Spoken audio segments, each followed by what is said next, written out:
Hey, everyone, how Hey, you doing? We are what's going on, excited Lynn? for episode 6 of our Hawaii United Okinawa Association's Yuntaku Live. My name is Lynn Miyahira, and to my left or right, wait, which side is it? My Left, I partner think. in crime is David Jones. Hey, Lynn, how's it going? David Jones, happy to be here again. How are you doing, Lynn? How's Oh, everything going? pretty good, pretty good. Getting used to this whole stay at home, work from home. Thankful to have a job, so hey, that's always good. Um, and we're just talking before this, right, about all of our restaurants and things that. So I feel like I'm doing my part and been eating out a lot, doing a lot of takeout, which kind of doesn't change from before, but um, I am concerned about our community and how we're gonna come out of this. Yeah. It's been, it's good. We're going to talk a little bit more about featuring a local restaurant here in a little Yeah. bit. But it's great to see that it looks like we're gonna slowly open up a few restaurants. Beaches were open, and Mm-hmm. our family had a chance to go down this past weekend, and of course Yeah. everybody was keeping their distance. I think But everyone it's went to the beach this yeah, weekend.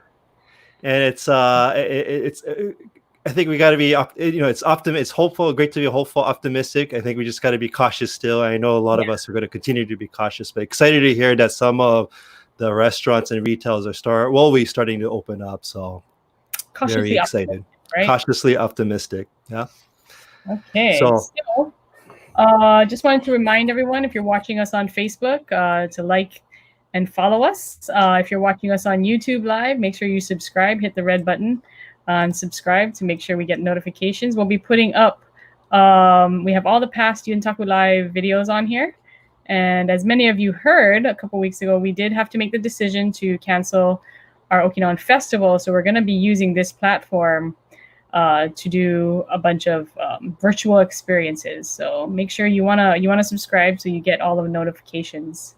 So if yep, you go to YouTube, right, and just type in HUOA or Hawaii United Okinawa Association, mhm. our page, our channel should come up, and then you click on that and hit subscribe. Yep, and you can see all the past episodes, episodes 1 through 5, and we're going to continue to post it here on YouTube. And the subscribe button, if you haven't subscribed already, it's just a red button that says subscribe. And so that's important that you click subscribe so you do get the notices. Yeah. Okay. Right on. We got some of our regulars. I'm going to call you guys regulars from now on. Bev, Janine, Linda, um, who are always commenting. So make sure in your comments, we want to see where you're watching from. It could be, Kalihi, Aiea, or it could be Brazil, or, Tokyo, Okinawa, DC. We had a bunch of people from LA, I know, chime in. So let us know where you're watching from, because it's always fun for us to see. Hey, Jolene, and then hey, Linda. I can't wait till we can do haircuts again because my hair is getting I need very a haircut. long, as you can see, and I'm very excited. I'm going to come look for you. It's super. I need a haircut. Anyway, all right.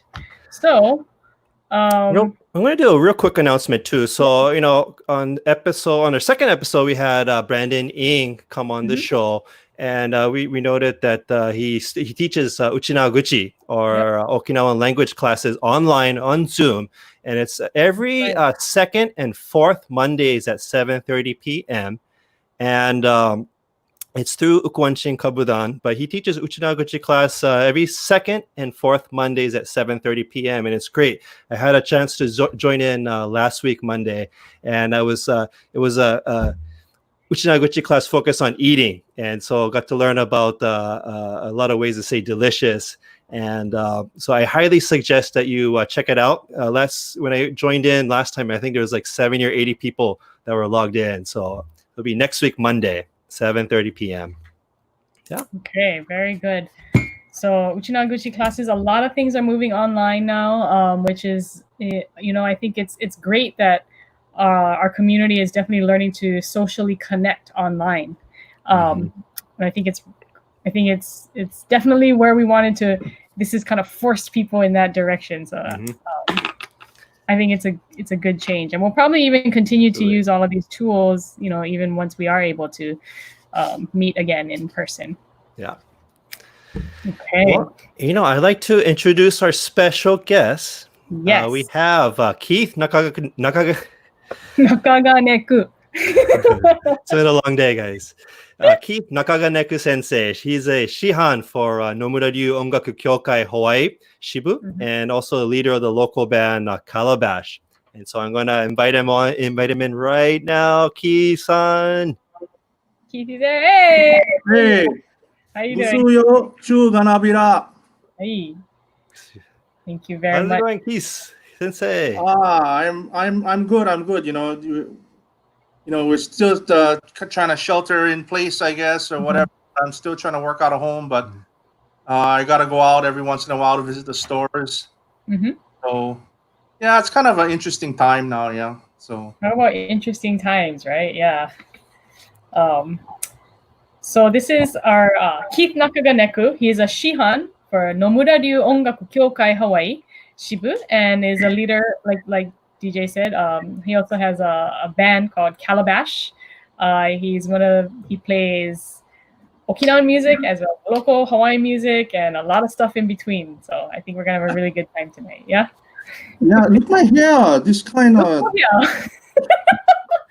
It's the COVID cuts right there. Yeah, I'm turning into a monchichi actually.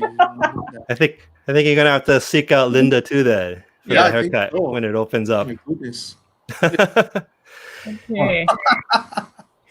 Hey, so Keith, real quick, typically we do we like to feature a local restaurant, especially during this time while a lot of restaurants are closed but still open for takeouts. Are having a very difficult time, so we've been trying to promote many local businesses every week, and typically we would do it right before we introduce a guest, but we wanted to hold on for this one because from my understanding, you're very passionate about this restaurant. It's called Sakana Grill, and I love that restaurant as well too because it's just right down the street from me. But I see you post a lot of Sakana Grill takeout menus, so I know you've been promoting the restaurant as well. Tell us a little bit about Sakana Grill, and it has some roots with Okinawan community as well too. Actually, yeah, Sakana Grill, the guys that own Sakana Grill, they used to own Hanagasa on River Street before, but Hanagasa, changed hands many times. Started off Okinawan owned, and then it changed hands, and I think Grant worked there at one point in time too.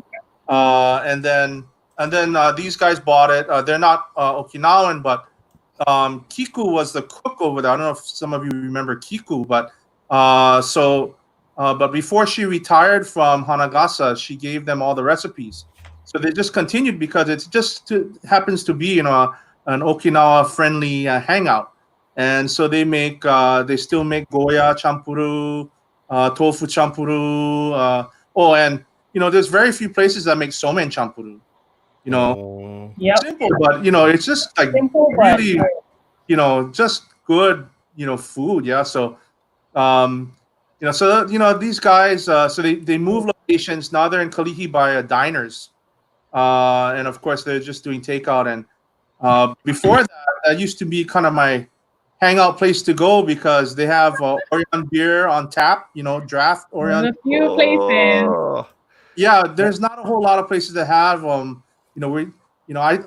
that's my beer, so I sell it, but we try to get more places to do it on tap, but they are one of the first ones that took it, and it's doing very, very well, and also or was, and they also have awamori too. So if you're a fan of awamori, actually, and they have a good collection of whiskeys. So those people that are whiskeys, this place has that too. So hopefully, when things open up, it could be a place to go where you can have a couple drinks or whatever with your food. Now, really, I really like over there is the fried chicken, man. Yes. Right there. Sorry, you can see it. I'm pointing. Sorry. It's so simple how they make it, but I don't know. It's just really, really good. It's tasty. So much so that people requested it. So normally they're open, I think, from 3:30 to 7:30. I think right now for the takeout thing. But on Wednesdays they have a fried chicken Wednesdays, and they do it for lunch. So from 10 to 12, people can order a fried chicken lunch, you know, Mhm. if they want. So that's how popular this fried chicken has become. Yeah. So it's a Nice. it's a great place. So I think you should try it if you're hungry for just good food. Go down there because and if you want some Okinawan food, like Mhm. pork or tofu champuru or goya, that's the place to go. It's a good place. Yeah. I can't Great. wait to go. I think that's one of the first places I'm going to go when things open up. Yeah. And it's in Kalihi, right by the Kalihi King Street post office. It's just right behind where there's Yep. like a strip mall of restaurants and stores, but and it's tucked inside. Yeah, Yep. Yeah, right lots there. of parking. So the diners parking lot. That's where it is. Yeah. Hmm. Yep.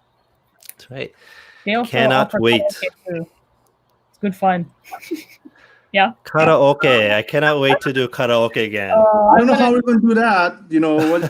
Bring your own mic or something. I don't know what's going to happen, right? Yeah, who knows? But that'll be hopefully in the future. Yes, I hope so. Alright. I hope can't so. wait.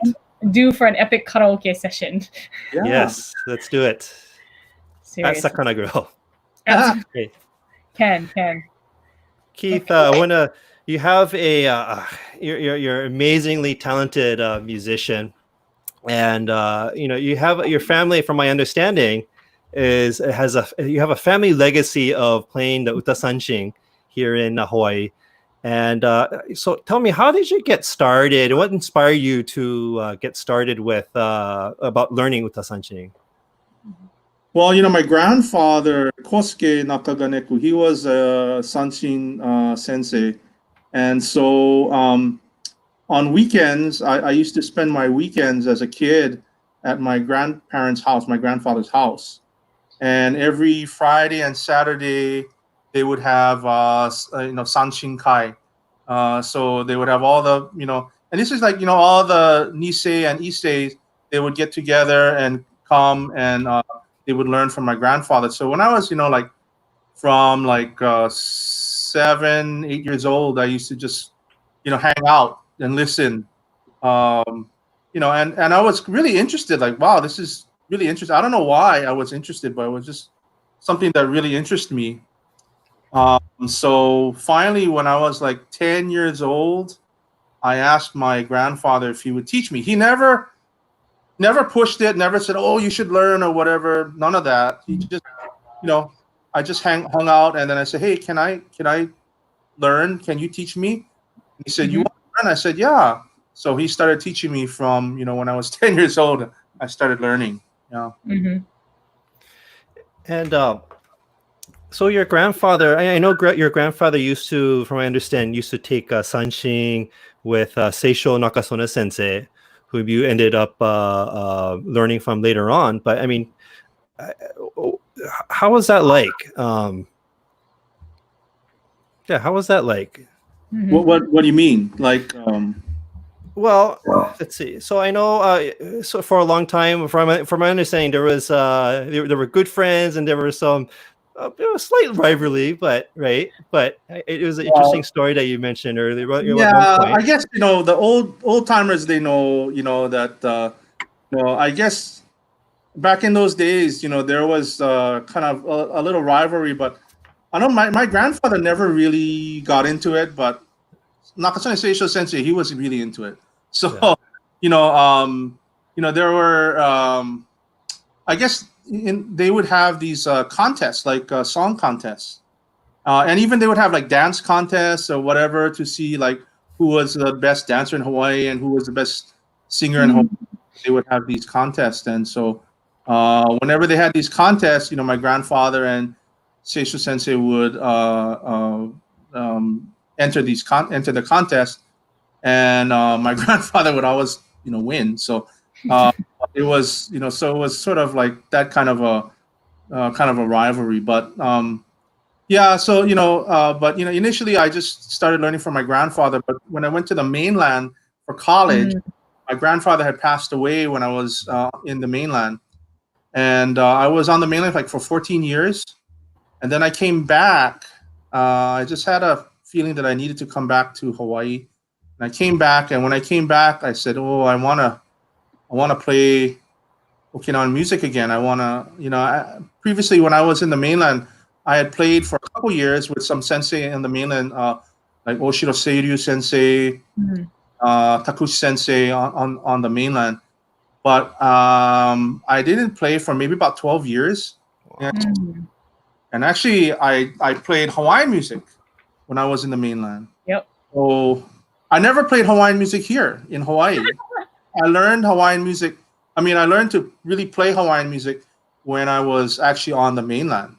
Because I guess initially at college I was just like homesick. So one of the best ways to kind of get rid of that is to play the music, and then you feel a lot better, right? So you just get all the Hawaii people together, and then we all sing, like English style. So it was a fun time. And then I kind of took that further once I graduated and decided to kind of take it professionally.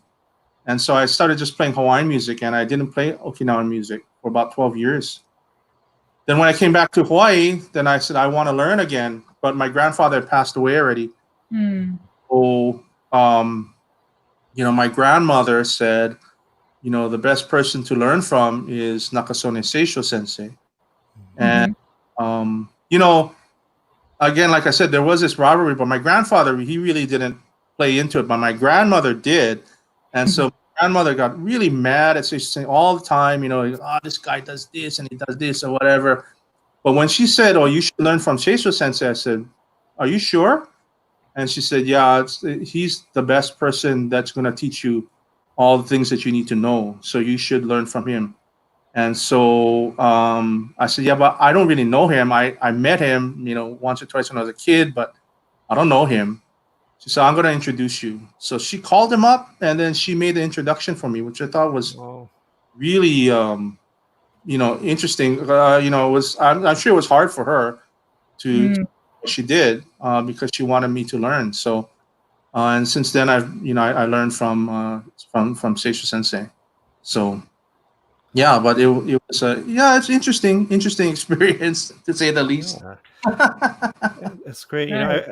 That's crazy. I would have thought that you've been taking ukulele all your life, but hard to imagine that you actually started learning when you were in college, and such an amazing player that you are now. No, I can fool around. I can play a little bit, but hey, just a little bit. Hey, Keith, I would love to hear your first song. Okay. Yep. What song will you be playing? I was gonna play Kajadifu, which is played before. I know Grant played it, and I was gonna play it because this song basically what it does is it, part of singing this song kind of brings in the kari, the good feelings, the good spirits into a session. And this is why it's done a lot of times at the beginning of various events, because it's supposed to invite the ancestors in, and it's also supposed to bring in the kari to bring in that good feeling for everybody. So I thought I would play that, but since it was done already, I thought, okay. So today I just thought about it and said, maybe I won't sing the normal words that we sing for most of these occasions all the time. I'll sing a different set of words. And these words were actually written like in the 1600s. There was a poem that was written in the 1600s, and it was, and basically the words that we sing for Kajadifu now, this kind of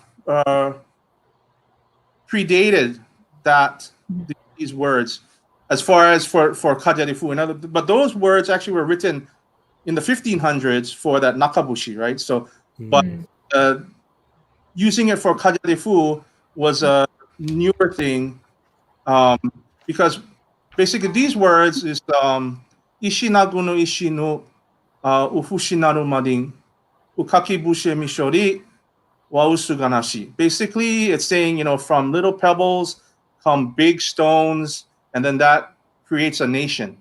And the nation is, this nation is taken care of by, our king. And so this was actually sort of the national anthem. Basically, if you remember, Okinawa was its own kingdom. These words were actually used sort of as a national anthem, at one time, way back, centuries ago, when they played this song. So I wanted to play that, use those words. Hopefully, I remember them, but use those words because how we're talking about how we're doing these Yuntaku live and featuring Okinawan restaurants and Okinawan friendly restaurants and really looking into the culture, Okinawan culture, just to have people remember that Okinawa was its own nation, was its own kingdom at one point in time. So we'll start with this song. Okay. Great.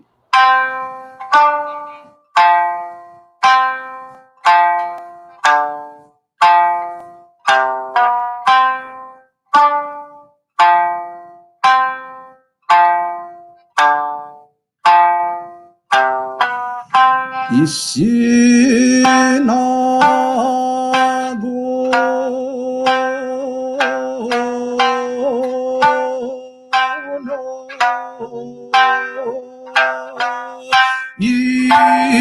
石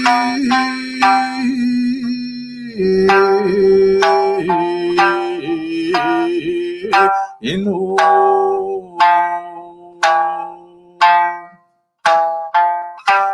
おほしな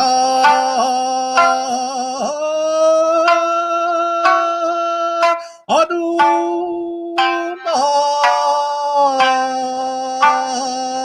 あで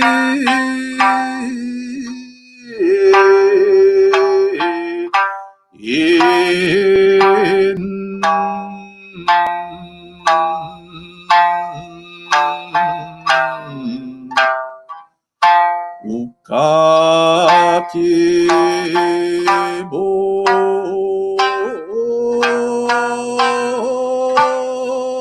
せみしょ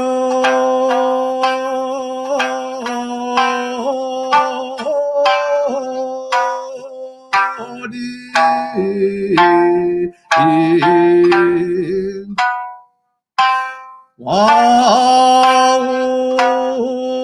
おしょが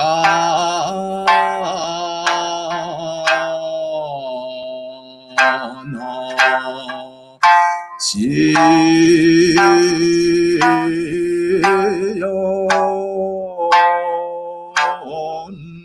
なありおかきぼおせみしょ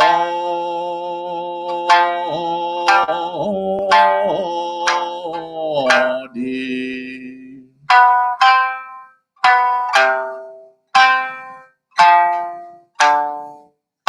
おかきぼ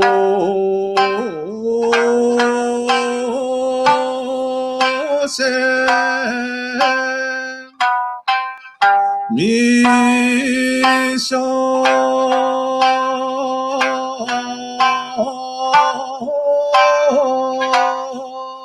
おり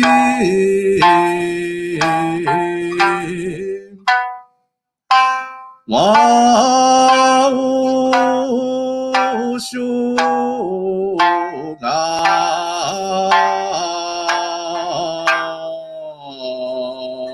なちよ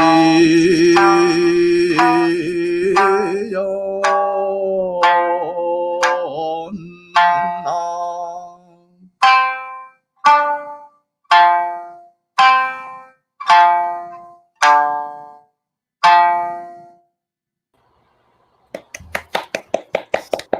Very nice. you. Very nice. Very nice. Thank you. Yeah, that was great.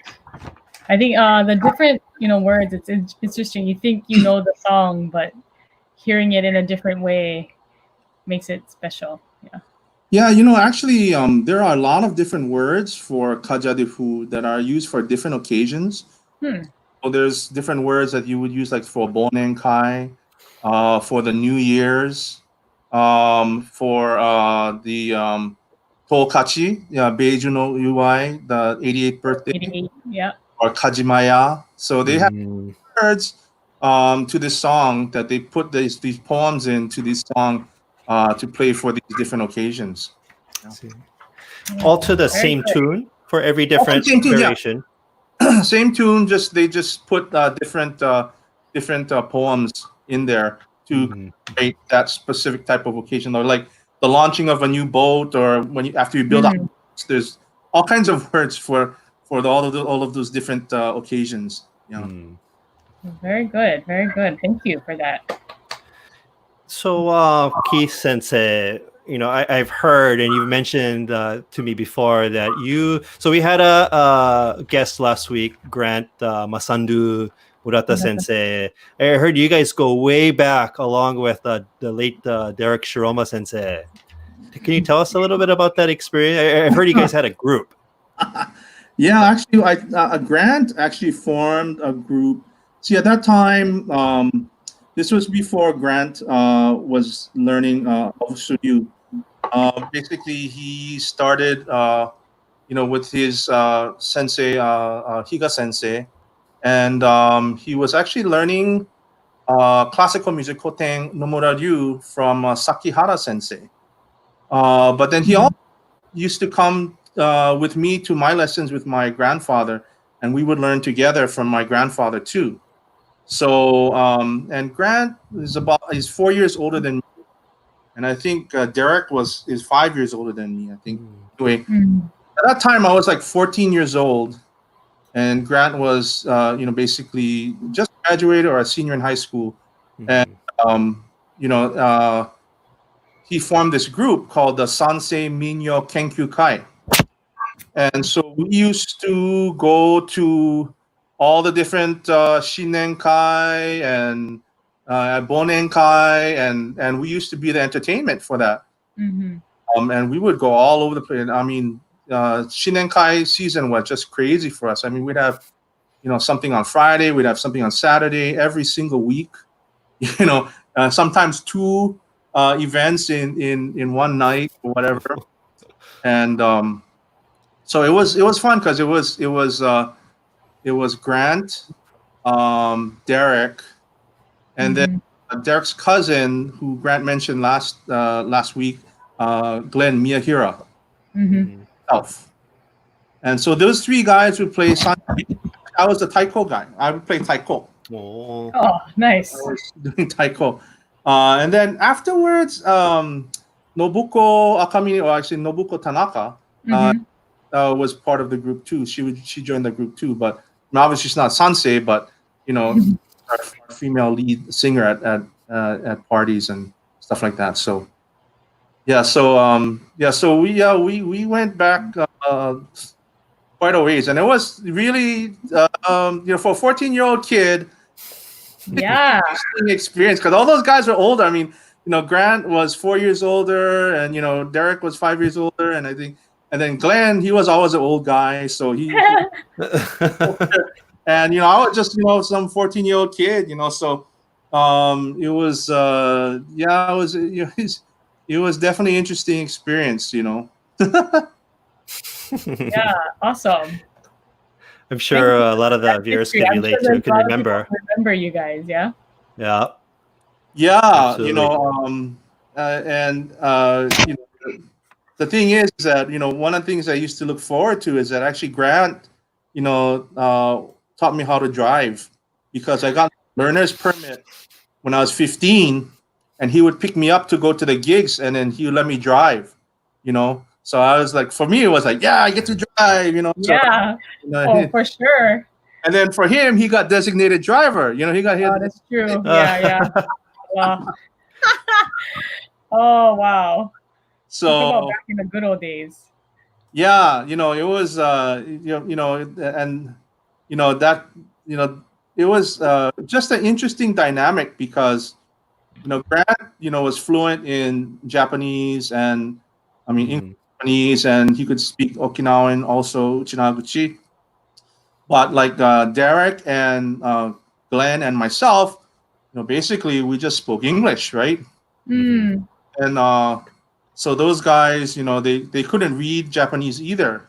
So like all the songs, all in Okinawan. So these guys would write everything out in Romaji and have it on their books. And sometimes we get requests that they knew how to play, but they didn't know the words. It wasn't in their book or whatever. Uh, What happened would be like Grant would go behind them, and as each verse comes out, he would tell them the words, and then they would sing the words. Wow. Crazy, like wow, these guys have it down that much that they could just hear the words right before singing, and then just sing the song. And that's how it used to be. They just Mm. okay, next word is this, and like wow, That's amazing. It's amazing. yeah. So that we have a Jonathan Silva. He says hello from Brazil, and we had a Wow. question from. Let's see, where did it go? Just asking about LMU. Oh yeah, LMU. Yes. Oh, Anyway. Here we go. From Darlene Fukuji. Was this at LMU? Oh, yeah. Hawaiian music days. oh yeah, Hawaiian music. Yeah, that was at LMU. So Darlene is actually my second cousin. Yeah, my cousin once removed daughter. So, but yeah, so and Darlene went to LMU afterward. Too. So, Oh, but yeah, when I was at LMU, we played music for the Hawaiian Club Luau's, and Yep. our band got so popular that all of like a lot of the other schools in Southern California wanted us to play for their luau too. So we would drive to USC and play at their luau.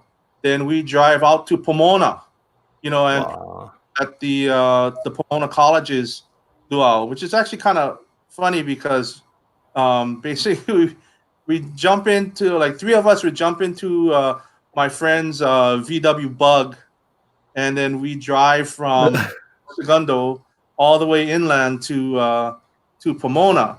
But we would pick up like a case of beer before, and so Oh, so the guy driving, he wouldn't be drinking too much, but other two of us, we'd be just drinking all the way to Pomona. And, and so by the time we got out, it's just kind of roll out of the car and it's like, hey, we ready to play now. oh my goodness. Yeah. Your So cousin they're is interesting times. Rebecca Sue Harper is saying, hey, the entire Huena Street gang is watching. Oh boy. Wow. That's all my cousins. Yep. Cousins. Yeah. That's yeah. When history. Well, All Keith, right. Lisa, we would love to hear you play ukulele. Yes. Oh, okay. I'll play. Okay. Woohoo. Onegai Excited. shimasu. So this song I play this song quite a bit. It's called Kaulu Vehi o Kyokai, and it's about the treasures of the ocean. So it talks about the different type of seaweed or limu, and for Hawaiians, these are the treasures that they can get from the ocean. And the reason why this has a significance to me is the first time I went to Henoko. I forgot what year it was, but it was quite a while back when they were protesting the base at Henoko, and Ukwanchin, we went up and said, "Oh, we're gonna visit Henoko," and I was like, I don't want to go over there. I don't want to be part of the protesters or whatever. I don't know, right? So. I thought, but it was part of the thing. In other words, we're going to stay up in that area anyway, so I had to go. Mhm. Choice. So I was like, all right, well, I'll just go. So we went, and what I found out was that all of these protesters, I thought they were going to be like, but there's all these Oji and Oba sitting down, under a tent, and these were the original protesters for the Hinoko base, because this was their place. And I was like, wow, this is a different image than I originally thought about when I thought about protesters for Hinoko. So anyway, we thought we would play music for them, like we'll come and play music for you. So it was Eric and Norman, and then myself, and then a group of us. So Eric and Norman brought the sanshin, and then we thought, okay, we're going to play music. And then there was the leader of the group, this guy named Kayo Oji. He was the main guy. So they played one song, and then he didn't smile or anything. He just looked at us and he said, in Japanese, he said, you guys come from Hawaii and you come all the way over here and you play Okinawan music for us. I don't want to hear Okinawan music from Hawaii people. I want to hear Hawaiian music. Just like that, it's just that, I guess, at that time, there are a lot of people going to visit them, and they were kind of wary about, why are people coming up here to visit? And I think people were looking at them sort of like as a curiosity, like an oddities, like, oh, okay, well, these guys are doing that. Let's check it out, see what's happening. And I guess these guys are like, no, this is real. This is real to us. This is not just for show. We're not here to just, be here to show, to entertain people. We're here for a reason. And I think there are a lot of groups that came up just to let's be part of this and do this or whatever, just because it was the cool thing to do. And so I think he was kind of weary of that kind of stuff. So he just was like not having it. He was like, nah, you guys come over here, you want to play Okinawan music? Nah, I want Hawaiian music. So it just so happened I had my ukulele in the car. So I said, oh, bring my ukulele. So I went and got the ukulele. I played this song. And I told them, the reason why I picked this song is because this is a song about the treasures of the ocean. And the reason why these guys, when I heard the story, why they were here is that, after the war, Okinawa was decimated. There was nothing there. And in this area, in Hinoko, they had no food, nothing. But they did have the stuff they could get from the ocean. The kaiso that they could get from the ocean, fish they could get from the ocean. And that was how they were able to sustain themselves when they had nothing. And that's why this whole idea of Hinoko, preserving Hinoko, was so important to them, because that ecosystem would go away if the base is built. And that was the reason why it's important to them. So I said, well, I'm going to play this song for you because we're island people too in Hawaii, and for Hawaiian people, this is the ocean is important to them too. So I played it, and I'll play it for you now, and then I'll talk to you a little bit about what happened afterwards. So, song Kauluwehi o Kyokai.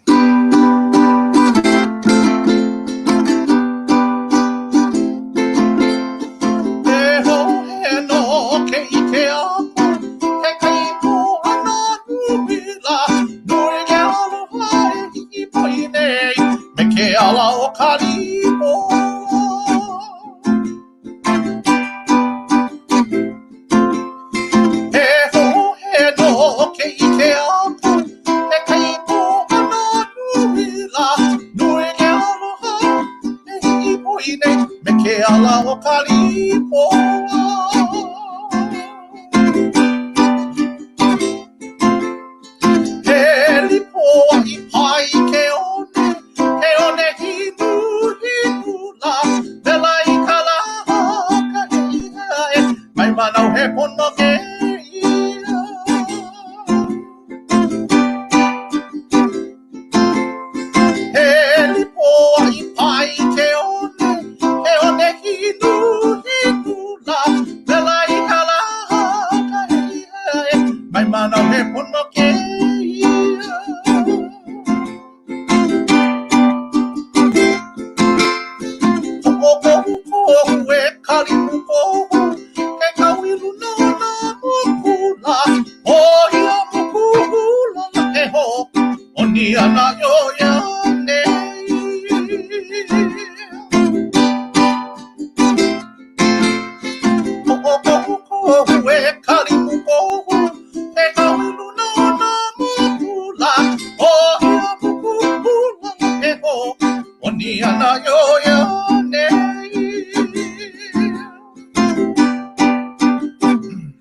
Woohoo!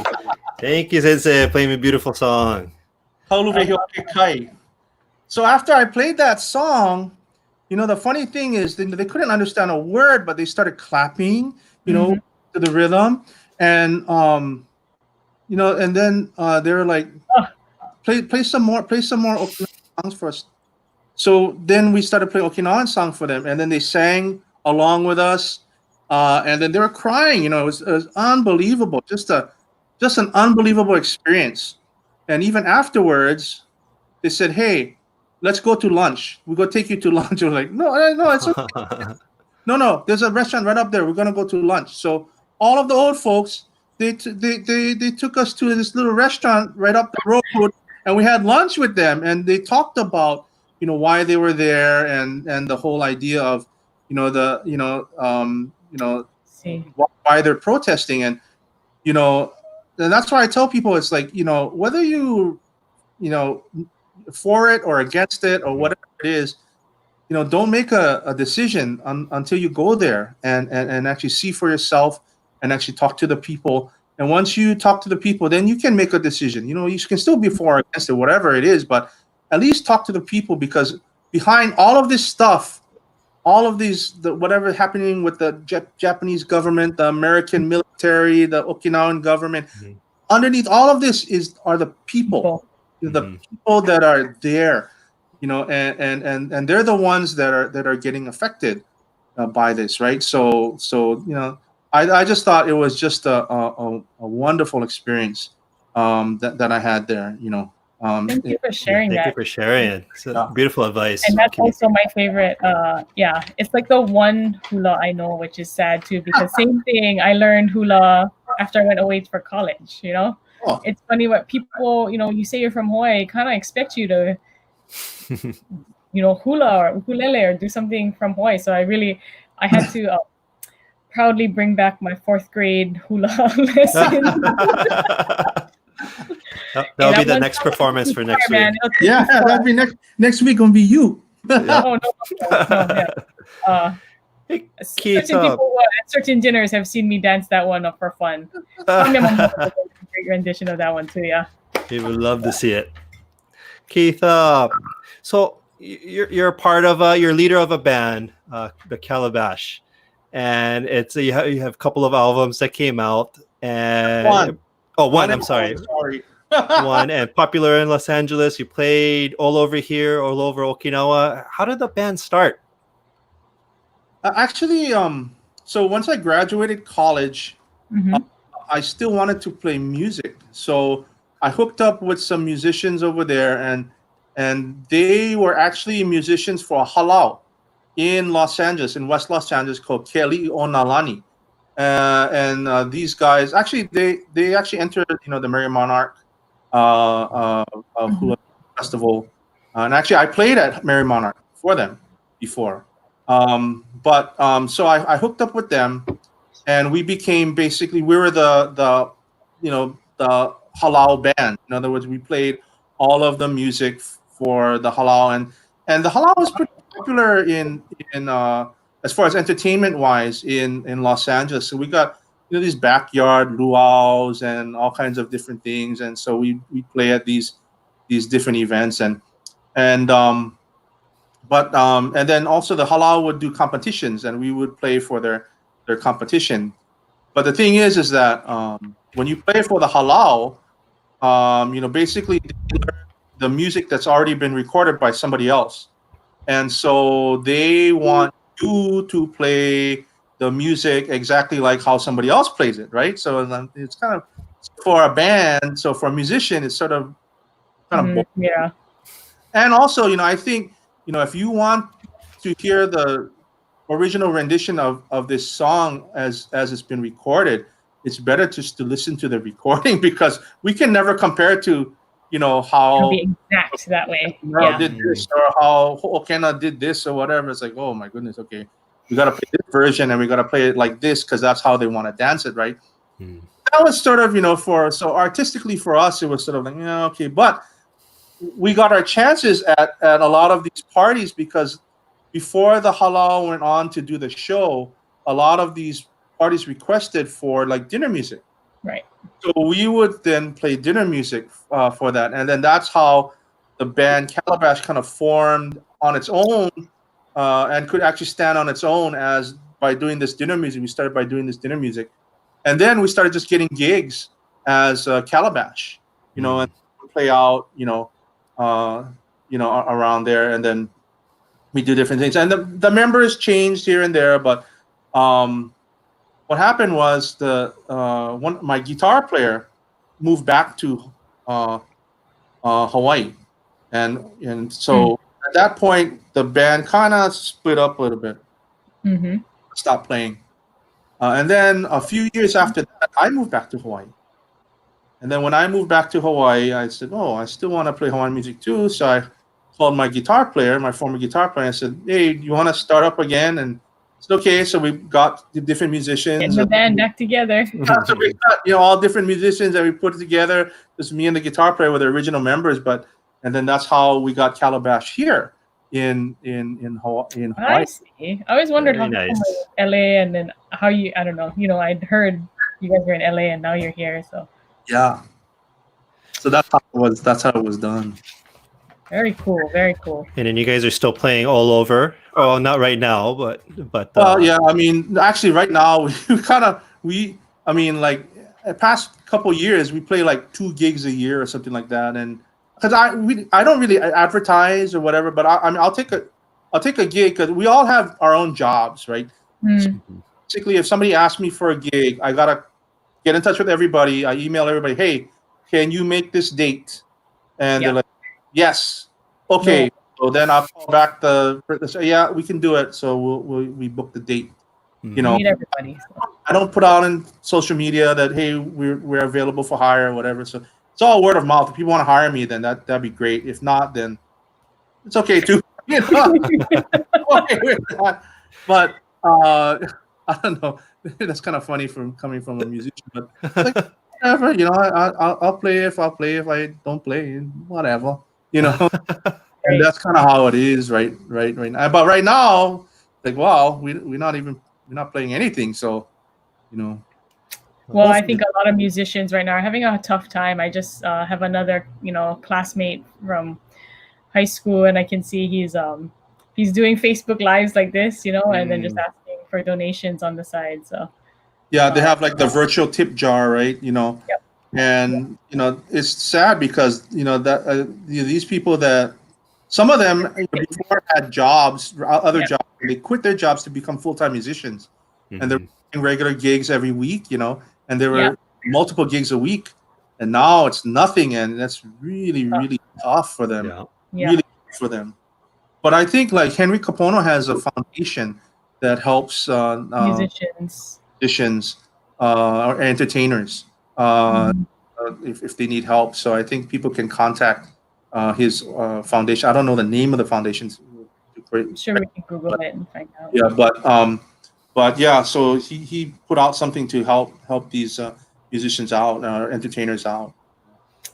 Thank you. This is from Samuel Gushken. Calabash rocked the full house in Hilo, Hawaii at the Palace Theater some years back for Hui Okinawa's grandparents' celebration.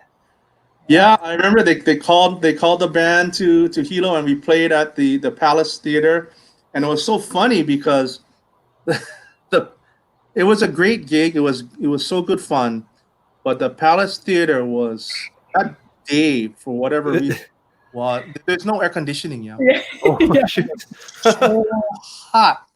It was just humid. Hilo was just like Humid. and it was just like humid and hot. They had the doors open, but once you're on the stage and you have like the lights on you, I mean, it's like, oh man, Yeah. they had these fans blowing. So they had the fans blowing, but Palace Theater doesn't get a lot of action, so it's kind of dusty in there, yeah. So Mm. it's just blowing like dust, back on. Oh my god! But it was a fun gig though. It was good fun, and I really appreciate the Hui Okinawa for bringing us to Hilo to play for them. That was a good fun time actually. Nice. Great memories. Great memories. Hey, Keith. Speaking of- Oh, I'm still amazed with your musical ability and talents. You've mostly taken sanshin. Well, you've started learning ukulele when you were in college, and now you're very accomplished. You're very accomplished. And then you started playing sanshin. You didn't play it for a long time, but I'm guessing in your 30s is when you came back to Hawaii and then started learning sanshin again. And now you're a Shihan. So within that time, you've become very accomplished in the Uta Sanshin. So tell us about that journey of coming back to Okinawa and learning the Sanshin again.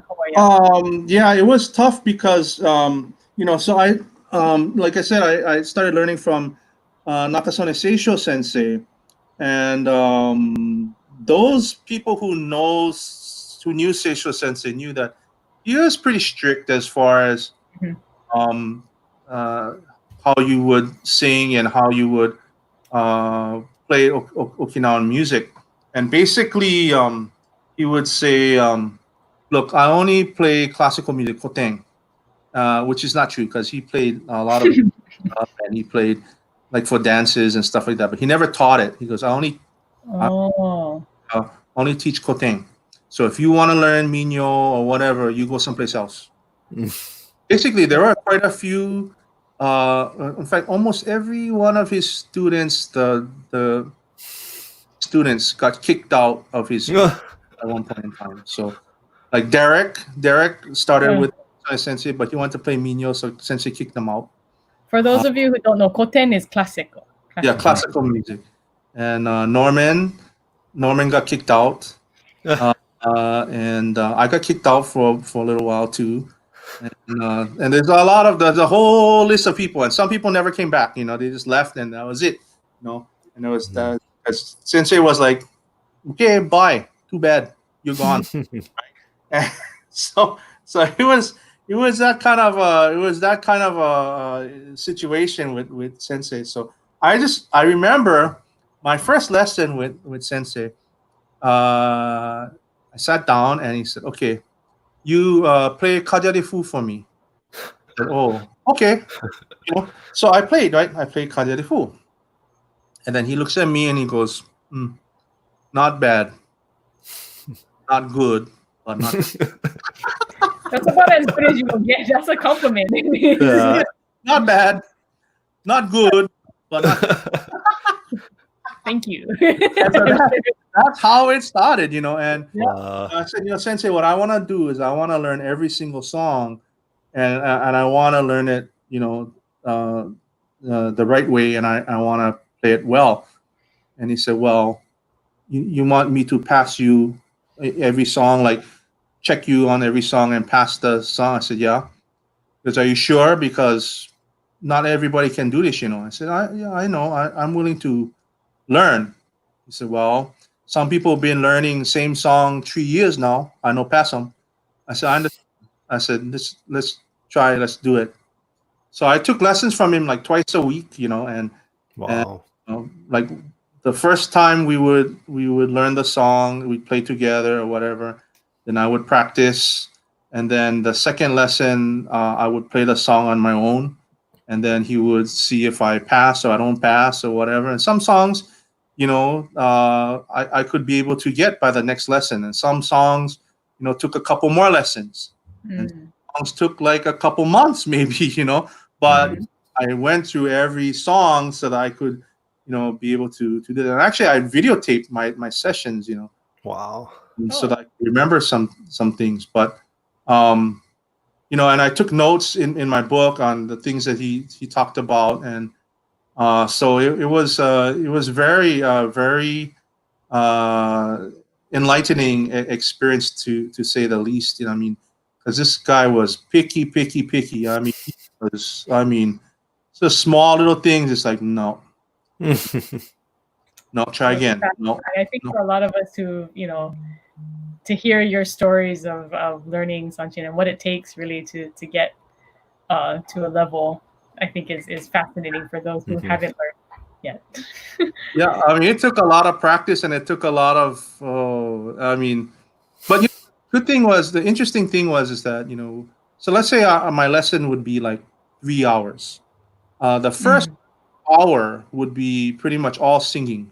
He'd teach me, I'd sing, and we do. Then we take a break, and then for about maybe about an hour or so, we'd just be talk story, and he would tell me about either about the song, or he would tell me about you know his life in the past, or whatever, or different stories and that type of thing. And so it was really really interesting. It was more than just learning a song. Yeah, it was I learned a lot about how life was, Like, yeah, you know history and how life. life was as an immigrant, or as he was Kibe Nisei. So he So was he born born here, went here, back. went back to Okinawa, and then but Oh. now there was like poor, poor, poor man, and then he came back, over here. But just to learn about that type of life, and he would give me insights to the songs, and we would talk story about what life was, back in like the 1600s or whatever, or why they wrote the song like this, or what the meaning was, and that type of thing. And so it was really really really a really interesting experience. But it I mean, obviously you had to be into it Yeah. to to do it right. I mean, Mhm. so I mean, you couldn't come to lesson and not practice, because he knew when I didn't practice. He's like, hey, a song. He's like, you never You know. practice. Huh? No, because yeah, I can tell. Thank Wow. you. It's kind of what we're trying to do here with Yuntaku Live as well. Like we get behind. I think a lot of people see you perform. We see all like Kenton and Grant Sensei, and we see other, Brandon. We see you perform, but we rarely have this chance to really talk, right? When you're on stage, and Yeah, um, you have like a minute or two to talk about the song, and that's it. And then, so I'm glad we're able to share these stories. And I think I'm sure people who've seen you perform many many times have never heard these stories as well. yeah, probably, maybe not. So it was. So yeah, I mean, it's a good thing that you're having these sessions, because we can be able to kind of talk story more about background behind all of this stuff. And it's like, I mean, obviously, all the performers that you've had on the show and that you will have on the show, they have to put in their hours and hours of practice that you never see. Yeah.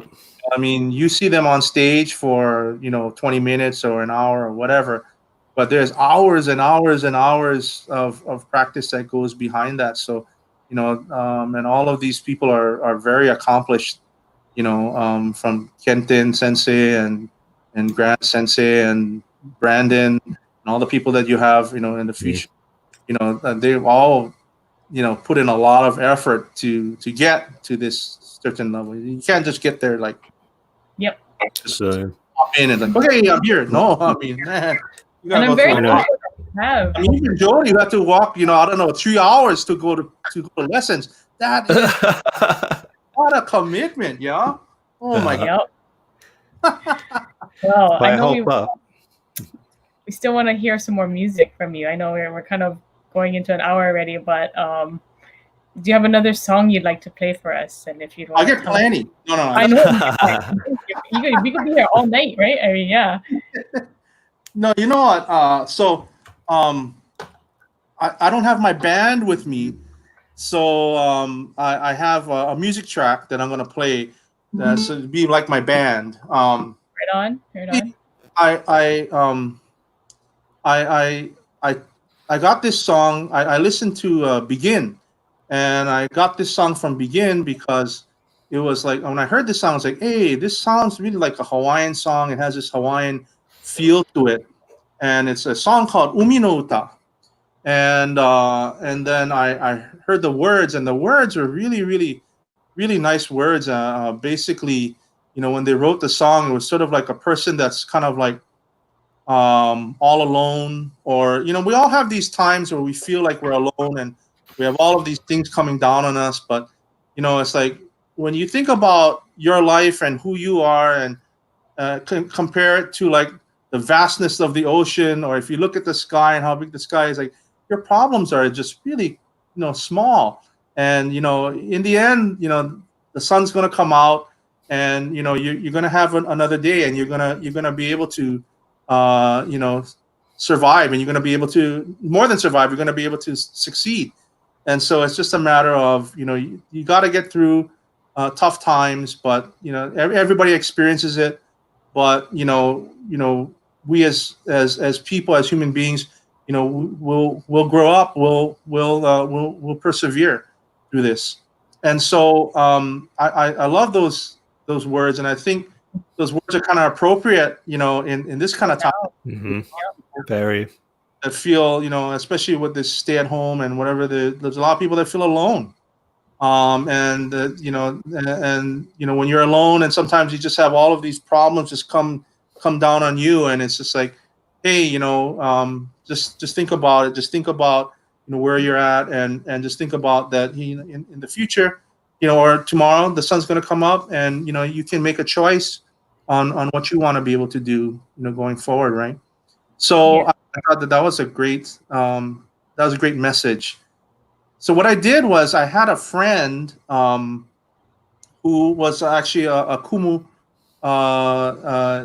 She taught at Napunana in Maui, Yeah.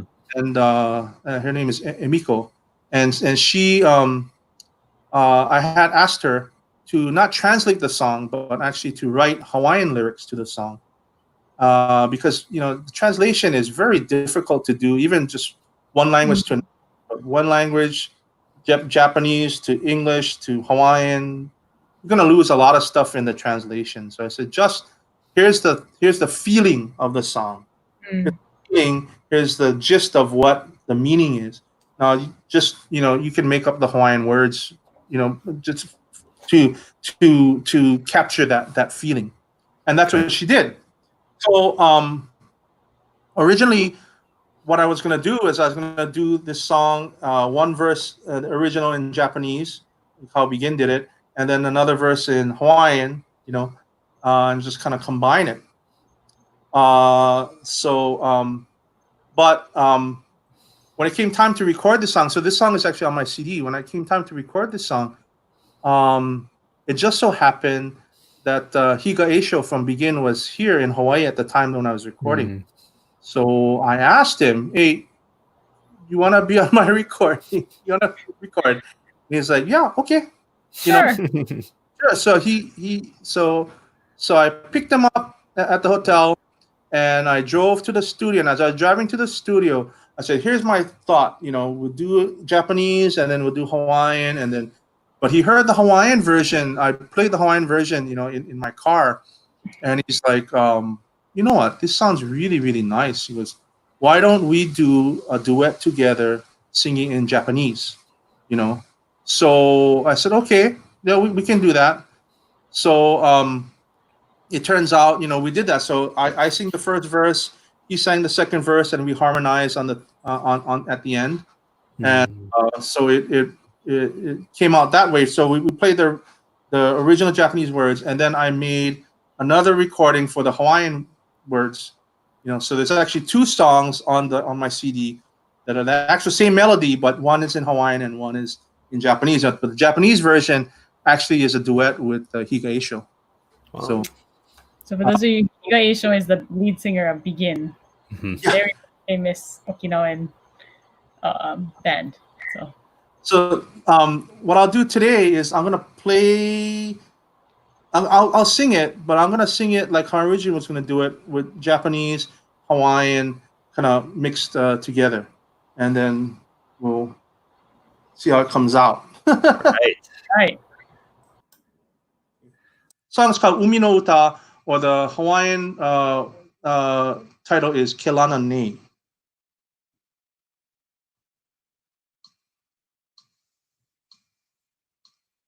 Umi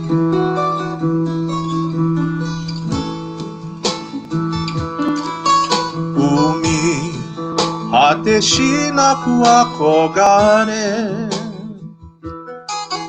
空いにしえの幻暮らしに疲れ街を逃れ一人夜へこぎ出せば大海原に瞬く星僕が生まれた頃のまま泣かないように負けないようにいつか大人に変わってゆく Wala na wala na na. Nananoy ka malama-lamaw ka mahina.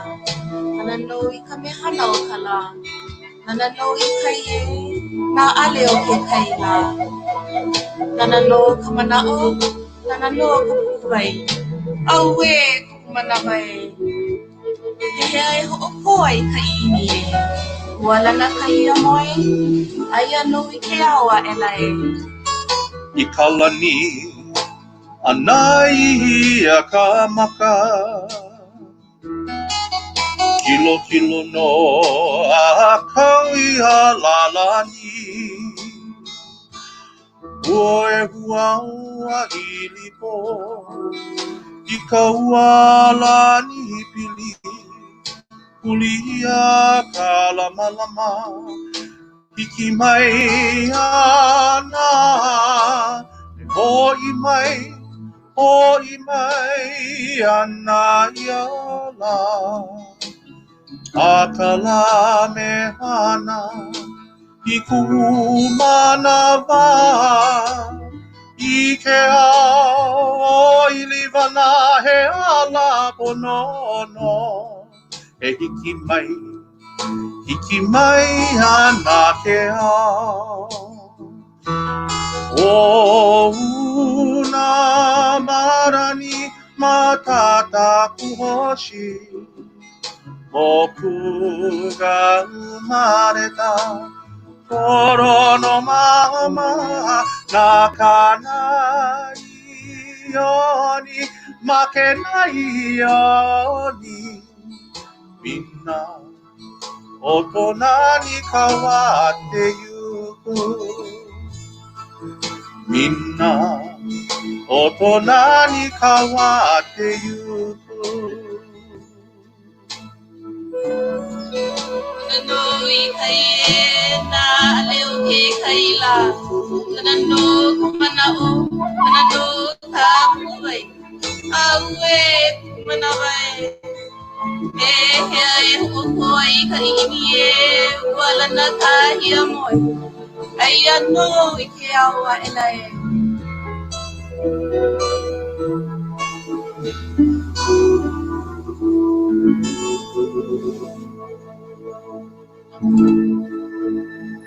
Wow, that was amazing. Hey.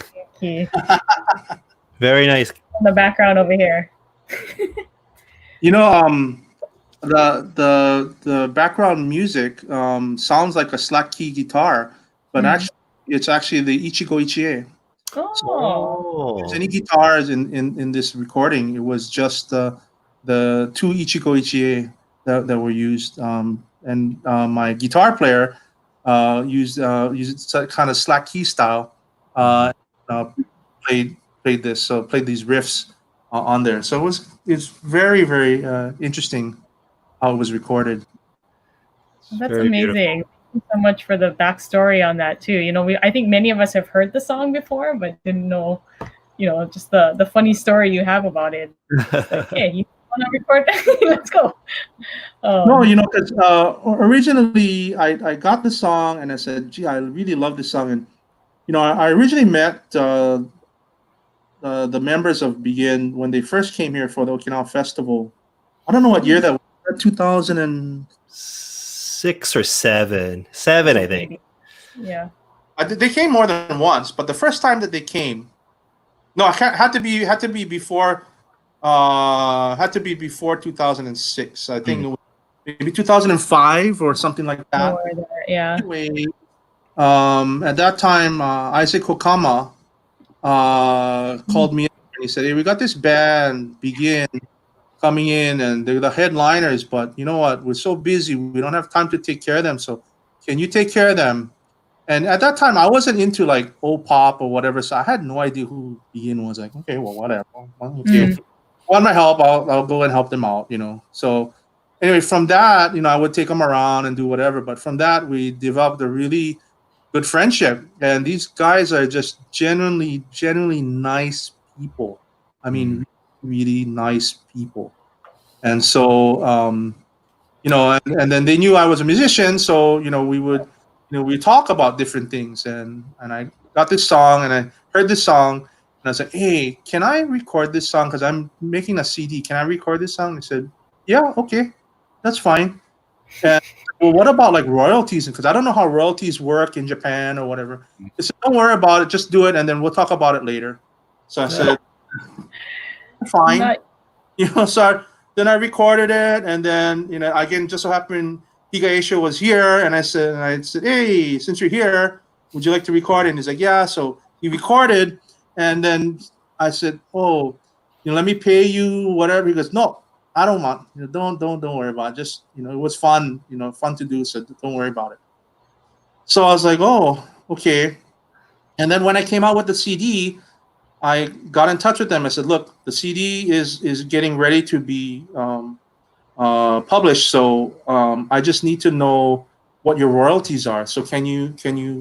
So I was talking to the manager, and then the manager said, "You know what? Don't worry about it. We'll give it to you." Wow.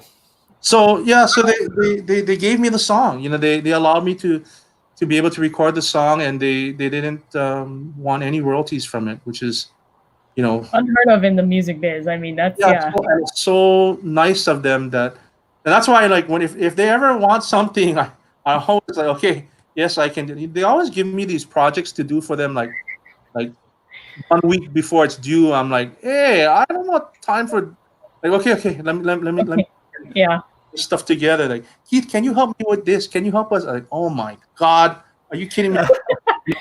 I'll do anything for these guys, because these guys, like I said, I mean, they're just genuinely good people, just really good people. Well, thank you so much for the story behind Begin. A lot of us hear their music and we see them, but I don't think we get to interact with them the way you do. So thank you for that. Appreciate it. Keith, real quick, I know we're coming to a close here, but real quick, I wanted to share you a picture of you and Begin.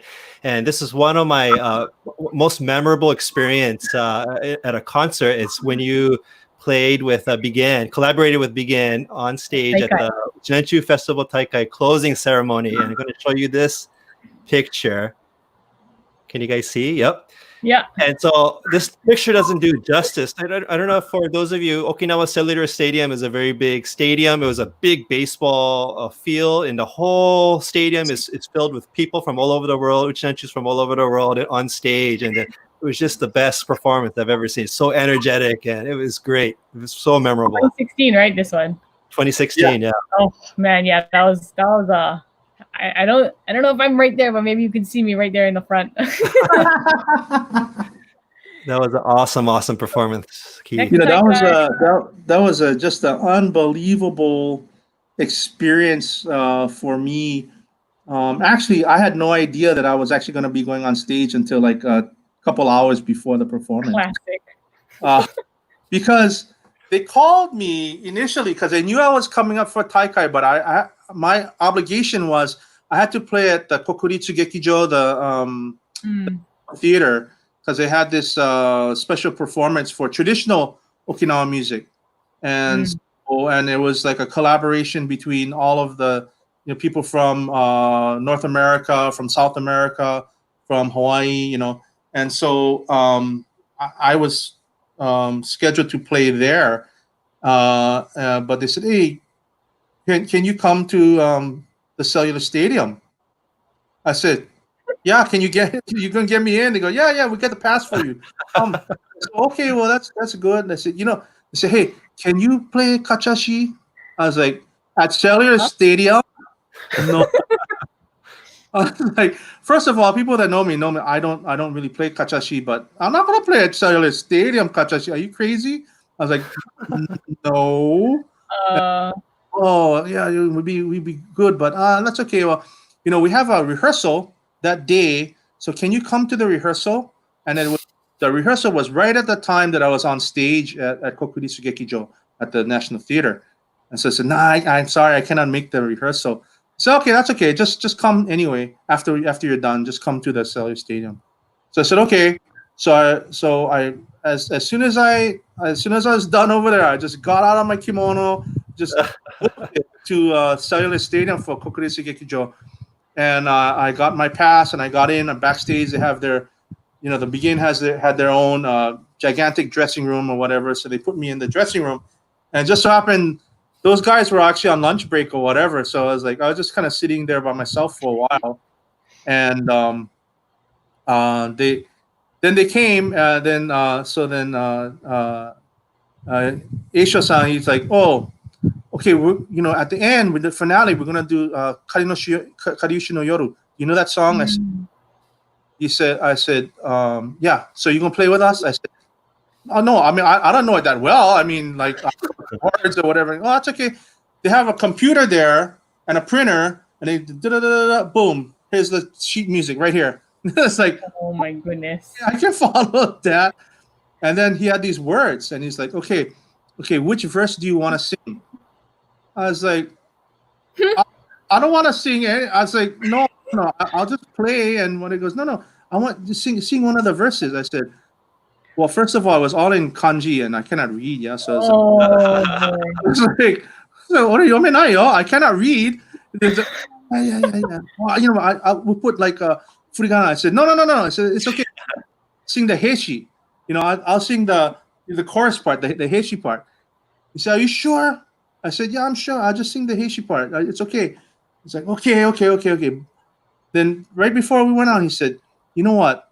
Any part you want to sing, just sing." I said, okay.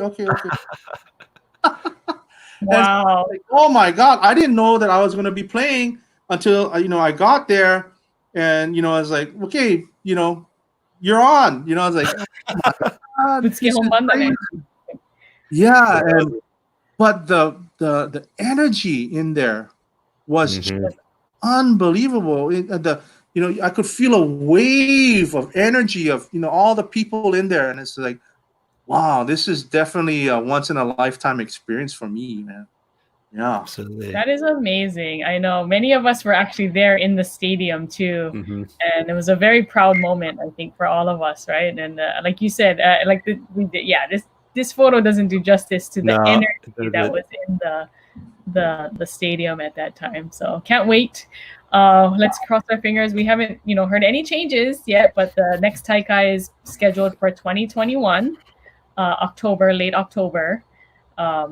I believe the dates are the 28th, October 28th through the 31st. So as far as we've heard, we haven't heard any changes so far. So just keep your, everyone keep your fingers crossed that everything is going to go as planned, because we're all waiting to go next Taikai. Just want to go to Okinawa, period. In general, I know. As soon as possible. Hey, Keith Sensei, thank you so much for sharing your stories, your music, your inspirational words. It's an honor to have you on the show. Yeah. Thank you very much for having me. I'm honored actually to be one of your guests on the show. This is a great experience, actually. Thank you. Well, thank you so much. Like I said, I'm glad we get to finally, hear your stories behind the music, and Yep. I'm really like I think it was Sam who said, I really hope that these precious sessions inspire some young, Okinawan, some of our young Michigans too, and then just people in general around the world to learn more about Okinawan culture. So, yeah. Well, thank you, everybody. Don't forget to again, you can watch all the show by going to YouTube. Search Hawaii United Okinawa Association, and you'll be able to see all the past episodes. And then after this one is broadcasted, I think usually next day, Keith, this episode will be available to view in YouTube. So again, YouTube, search Hawaii United Okinawa Association and hit the red button, subscribe. Yeah. All right. Thank you so much. Thank you, everybody, for joining us. Thank you, Keith Sensei. Bye bye. Take care, guys. Bye.